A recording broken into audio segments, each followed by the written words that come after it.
ဘာလို့ရမလဲဆိုရင်ကိုနစ်ကိုဗီဒီယိုအီးမေးလ်ပို့ပေးခဲ့တယ်လို့ပဲကျွန်တော်တို့ပို့ထားခဲ့တဲ့ဗီဒီယိုကဒါပါဒါကကျွန်တော်ရဲ့အကောင့်မှာဆိုတာလေးကိုသေချာအောင်လို့ confirm လေးတစ်ချက်လုပ်ပေးကိုနစ်ကဗာပြန်ပို့ပေးမလဲဆိုရင် third man နဲ့စကားပြောပြကြတယ် username နဲ့ email account တွေကိုယူပြီးတော့လှမ်းပြီးပို့ပေးမယ်ခက်ခဲတစ်စုံတရာရှိရင်ကိစ္စတစ်ခုရှိရင် third man က page မှာ24နာရီဝန်ဆောင်မှုရှိတဲ့အတွက်သူတို့ကိုသွားပြီးတော့မေးလို့ရတယ်အဲ့ဒီတော့ Gemini Pro အတွက်ရရှိတဲ့သူ9ယောက်ကဒီ9ယောက်ဖြစ်ပါတယ်ကိုနစ်သူတို့တွေရဲ့ email တွေအကုန်လုံးကိုမမှတ်မိတော့ဘူးเนาะမမှတ်မိတော့တဲ့အတွက်ကိုနစ်ကိုဗီဒီယိုပို့ထားခဲ့တဲ့ email လေးအတိုင်းပဲပြန်ပြီးပို့ပေးပါဒါကကျွန်တော်ပါ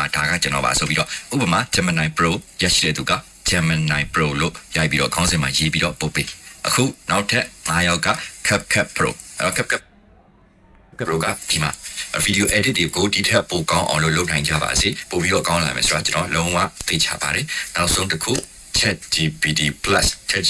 တော့သူ့အတွက်ရွေးပြီးထားတယ်ဒီ campaign မှာစုရရှိတဲ့သူပဲဖြစ်စေစုမရရှိတဲ့သူပဲဖြစ်စေကျွန်တော်ကအားလုံးကိုကျေးဇူးတင်နေကျွန်တော်မိတ်ဆွေတွေအတွက်နောက်ထပ်ပို့ပြီးတော့ sponsorship တွေနဲ့ကောင်းကောင်းလက်ဆောင်တွေရဖို့အတွက်ကိုကျွန်တော်ဆက်လက်အမြဲတမ်းစူးစမ်းနေတယ်တခြားသော business owner တွေ sponsorship တွေလက်ဆောင်တွေပညာတွေပေးခြင်းရင်ကိုနေအတွက်ဘာမှမလိုပါဘူးကျွန်တော်မိတ်ဆွေတွေကိုလက်ဆောင်ပေးဖို့ဆိုရင်ကိုနေကဗီဒီယိုတွေလုပ်ပေးမယ်ကြော်ညာတွေလည်းလုပ်ပေးမယ်အားလုံးကိုအချိန်မီ welcome ပါအဲ့တော့ congratulations အားလုံးကျေးဇူးအများကြီးတင်ပါတယ်နောက်ထပ် campaign တွေမှာဆက်တွေ့မယ်နောက်ထပ် campaign တွေမှာလွယ်ကူမလာတော့ဒီထက်ပိုပြီးတော့ခက်ခဲပြီးတော့စိန်ခေါ်မှုတွေပြင်းထန်တဲ့ဟာတွေရှားမှဖြစ်လို့မိတ်ဆွေတို့အစဉ်သင်ပြင်ထားပြီးတော့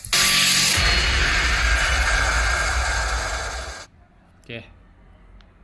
ကိုနေ campaign မှာဝင်ပြန်လိုက်တာတွေကစုရတယ်ဆိုတော့ပြောတာပေါ့ Gemini Pro တဲ့ Gemini Pro တော့